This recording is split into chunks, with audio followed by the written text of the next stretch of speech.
Yo, regardez, j'ai mes claquettes préférées en fourrure.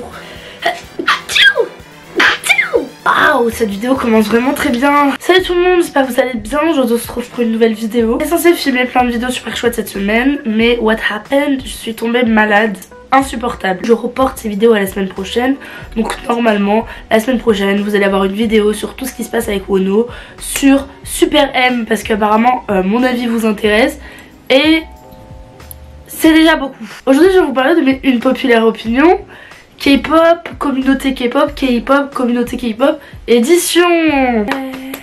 Au départ je voulais pas faire d'une populaire opinion parce que je me suis dit tu vas te prendre les gens qui vont s'énerver dans ta tête pour rien et puis c'est tout. Et puis en fait je me suis dit pourquoi pas, parce que j'ai envie de vous donner mon avis sur certaines choses et que je me dis je sais pas trop où en parler, mais c'est quand même des choses que j'ai envie de parler, mais en même temps c'est très brouillon parce que je suis malade et j'ai juste des vieilles notes sur mon téléphone. Après je tiens à vous dire que c'est mon avis sur certaines choses. Si vous voulez en discuter, il n'y a pas de souci, je vous invite à venir dans les commentaires. Ça me dérangerait absolument pas d'avoir des discussions sur certains sujets que je vais aborder dans cette vidéo. C'est mon opinion, vous avez la vôtre, chacun a la sienne. De toute façon ici on est là pour s'aimer, s'amuser, je suis là pour vous distraire un petit peu de vos journées dures à la fac, au lycée, au collège, lol. Je vais commencer. Mon premier une populaire opinion, il est assez trash et direct, mais mon premier une populaire opinion, c'est que la K-pop n'invente rien musicalement. Du moins les vagues de mode que suit la K-pop, et ce depuis des années entières, ce sont les vagues qu'on a dans la musique occidentale, dans la musique populaire dans le monde entier. Des modes assez générales, notamment dans les sonorités et l'utilisation de certains instruments, certains logiciels, etc. Partout dans la musique pop. Alors là, c'est une populaire opinion, je vais pas du tout passer du temps dessus, juste iKON ils sont hyper sous-cotés en France et en Corée, c'est un truc de dingue. Vous allez me dire ouais, il y a plein d'autres qui sont hyper sous-cotés et tout par rapport à eux, mais franchement, pour leur discographie, ce qu'ils proposent et la qualité de leur performance et leur travail sur leurs chansons, il y a beaucoup de gens qui connaissent iKON, mais qui connaissent pas iKON dans leur globalité, dans le sens où ils connaissent genre les title tracks et tout. Ils vont pas écouter les albums, ou alors ils vont pas trop s'intéresser à leur histoire, et je trouve ça totalement dommage parce que c'est un groupe hyper intéressant. Le travail des musiques, des danses, de tout ce que vous voulez est vraiment très intéressant à analyser, et pour moi je trouve ça trop dommage qu'ils soient aussi sous-cotés. Pour moi un des meilleurs concepts de la K-pop, presque toute génération confondue, et là franchement c'est vraiment gros ce que je dis, mais je pèse mes mots, un des meilleurs concepts c'est celui de NCT. Jusqu'ici j'ai rarement été aussi impressionnée et enthousiaste sur un concept que celui d'NCT en fait. Et j'ai trop hâte de voir comment ça va évoluer, parce que là je pense qu'on est vraiment à un tiers de ce que nous proposera la SM Entertainment avec NCT. Clairement c'est un concept de ouf. Et là je parle encore de concept et ça va peut-être énerver certains et certaines d'entre vous. Pour moi, dans les dernières générations, enfin surtout notre dernière génération là, à part NCT qui est une exception, il n'y a aucun groupe, enfin aucune agence qui a inventé quelque chose de nouveau en termes de concept dans les groupes. Parce que voilà, il y a eu énormément de générations avant qui ont fait un taf de ouf. Et bien sûr ça veut pas dire du tout que les générations de maintenant sont moins à prendre en compte, moins talentueuses ou quoi que ce soit. Juste les concepts existaient déjà avant. On passe au K-pop pour celui-là. L'ancienne génération de rap me manque énormément. La nouvelle génération de rappeurs, franchement, elle est ouf. Il y a des super bons rappeurs, des super bons chanteurs, il y a des agences qui sont créées, tout et tout. C'est super chouette, mais franchement, l'ancienne génération et l'atmosphère un petit peu qu'il y avait autour me manque vraiment beaucoup. Je suis un peu restée dans les années d'avant, question K-pop.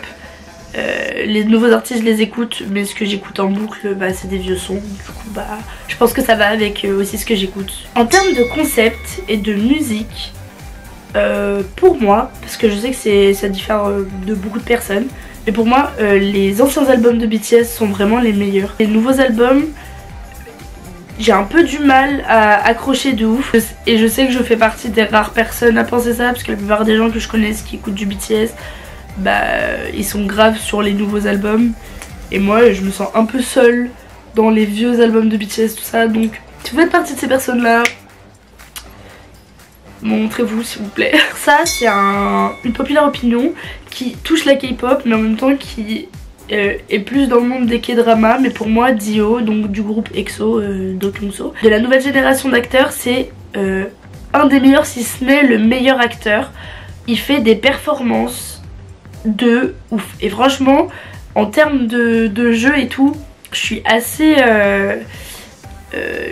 rude. Je suis amenée à analyser le jeu de beaucoup d'acteurs et j'ai été amenée à le faire.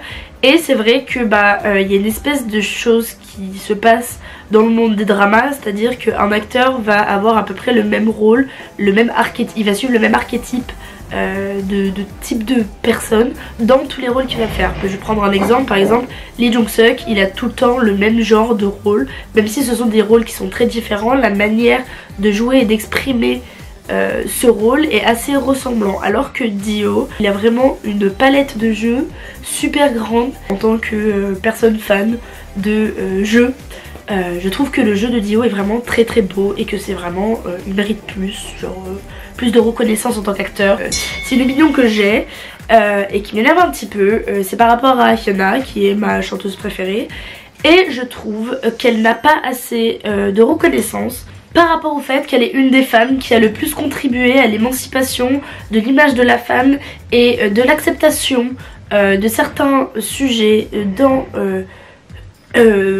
l'industrie en Corée. Et je trouve qu'elle a vraiment pas eu assez de reconnaissance sur ça, c'est-à-dire qu'elle a eu beaucoup de critiques et d'insultes pendant toute sa carrière, et qu'elle en reçoit encore d'ailleurs. Ça fait 11 ans qu'elle est dans l'industrie, et ça fait 11 ans qu'elle se renouvelle à chaque génération et qu'elle trouve le moyen d'innover, de rester pour autant la même personne, de passer des messages hyper forts et importants, et de plaire à plusieurs générations différentes. Et franchement ça, pour moi ça c'est un petit peu compliqué. Elle a une communauté de fans extrêmement forte, elle est très heureuse dans sa vie, etc. Mais voilà, moi je trouve qu'on a tendance à donner de l'importance à plein de gens et rarement Hyuna sur certains sujets féministes, alors que pour moi elle a énormément de musique qui dénonce beaucoup de choses, et c'est ce que j'adore par rapport à elle, et que voilà, et que c'est une populaire opinion de toute façon, donc vous n'allez pas le changer, voilà. Alors ça, je ne vais même pas l'expliquer parce qu'il m'énerve juste. La guerre entre les girl group stan et les boy group stan n'a aucun sens et aucune utilité. Enfin je vois des trucs parfois, je suis là en mode du coup ça fait avancer quoi dans la musique? J'ai un peu peur de le dire parce que beaucoup de personnes m'ont demandé mon avis dessus. On oublie tous les dramas qu'il y a en ce moment avec Produce, tout ce qui se passe autour de Produce, etc. Là je donne juste mon avis sur l'émission. Franchement, Produce X101, pas ouf. C'est vraiment pas du tout la meilleure saison. Pour moi la meilleure saison ça reste Produce 101 saison 2. J'en parle un peu à l'avance parce que je vous ai dit que j'allais faire une vidéo sur Super M. Mais il y a un truc qui m'énerve énormément. Tous les gens qui disent que Super M a été créé pour faire concurrence à BTS, etc. C'est faux. Arrêtez de dire ça. Ce n'est pas la SM qui a l'initiative de Super M, mais Capitol Music qui a contacté la SM Entertainment il y a 2 ans parce qu'ils avaient envie de créer un groupe de K-pop. D'où Super M. Arrêtez les fans noirs s'il vous plaît et aimons-nous tous ensemble. Je vais vous parler du Stan Luna. Personnellement j'ai suivi le projet de Luna depuis sa création et je trouvais que c'était un truc super chouette. Il y a pas mal de gens qui sont du même avis que moi, mais je trouve ça hyper dommage parce que j'ai du mal à écouter Luna à cause des Stan Luna. Si quelqu'un a envie de stan un groupe, il ira le faire par lui-même. Et c'est grave dommage parce que Luna, je pense qu'elles auraient pu plaire à vraiment énormément de gens, mais je pense que beaucoup de gens ont été saoulés par le Stan Luna et que du coup ils écoutent ou regardent ce groupe de loin, ce qui est très dommage parce que le concept est vraiment génial. Maëva, si tu passes par là. Ah! Si on regarde depuis les années 90 et la création des agences, pour moi, jusqu'ici, jusqu'à aujourd'hui, le 8 novembre 2019, l'agence qui a su proposer les groupes les plus intéressants avec une discographie hyper intéressante, c'est la SM Entertainment. Pour moi, franchement, la SM Entertainment, c'est la meilleure agence de K-pop. Sans dégrader les autres agences, sans dire telle ou telle est nulle. Pour moi, la SM Entertainment, en termes de durabilité dans le temps, tout ça, ce que vous voulez, je ne sais pas du tout si c'est français ce que je suis en train de dire, mais en tout cas, du début à la fin, j'ai aimé tous les artistes. Ils ont réussi à créer plein de groupes différents avec des concepts de ouf. Si on regarde la discographie des SNSD, de Boa, de SHINee, de TVXQ, de EXO, de NCT, des Red Velvet, de FX, ce sont des discographies de ouf. Ils savent ce qu'ils font depuis très longtemps, et même les vieux groupes, SES, tout ça, franchement, des groupes que j'aime énormément. Et pour moi, bah du coup, ils ont réussi à faire leur taf parce qu'ils ont réussi à durer longtemps. Si on regarde dans le Big 3, JYP, ils ont du mal avec comment ils gèrent leur groupe de garçons, et ce depuis toujours, je trouve. La YG Entertainment, bien que ça a été un pilier de la K-pop et que pendant très longtemps beaucoup de gens étaient là pour dire que c'était la meilleure agence, vous voyez bien où la YG en est aujourd'hui. Je parle pas du tout en termes de traitement d'artistes parce que pour moi il n'y a pas d'agence qui est meilleure que d'autres sur ça. Franchement c'est une industrie dégueulasse et toutes les agences ont plein de défauts, mais en termes de musique, sur le long terme et aux propositions de groupes et de concepts, pour moi la SM, ils ont tout compris. Les nouvelles saisons de Show Me The Money, franchement, je suis grave déçue de ce qui est devenu Show Me The Money. Je sais qu'il y a plein de gens qui hype de ouf cette émission encore aujourd'hui, mais pour moi, franchement, ça s'est arrêté à la saison 6. Les nouvelles saisons, certes, il y a des très bons sons qui sont sortis, mais j'ai même pas regardé en fait. J'ai même pas réussi à regarder tellement la tournure qu'a pris l'émission est plus du tout la même que ce que c'était au début. Du coup, ça me saoule. Et je suis complètement d'accord avec les rappeurs qui ont critiqué Show Me The Money et qui n'ont pas voulu revenir. Le tournant que prend cette émission est totalement critiquable, voilà. Il y a un problème de misogynie présent dans le monde de la K-pop et aussi dans le monde du rap qui est énorme, et ce, même chez les fans. Je trouve ça totalement dégueulasse parce qu'il y a une hypocrisie chez les fans, mais vraiment c'est dingue.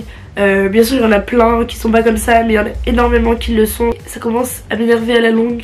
Parce que voilà, notamment dans le K-pop, il y a énormément d'artistes qui sont extrêmement intéressantes dont personne ne parle. Bah je crois que j'ai fait le tour des populaires opinions là.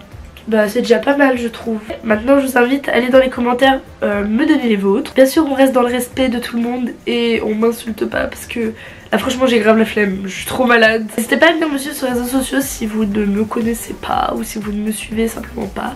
J'ai un Instagram et un Twitter où je suis pas mal active. Venez vous abonner à ma chaîne si ce n'est pas encore fait.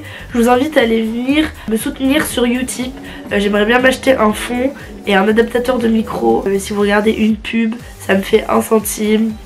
Vous pouvez aider comme ça. J'espère être moins malade la semaine prochaine, comme ça je vous ferai plein de vidéos. J'ai plein de projets. Ça va être chouette. Je vous dis à très bientôt pour une prochaine vidéo. Je vais aller manger. Bisous. Super, c'était le meilleur au revoir. Mais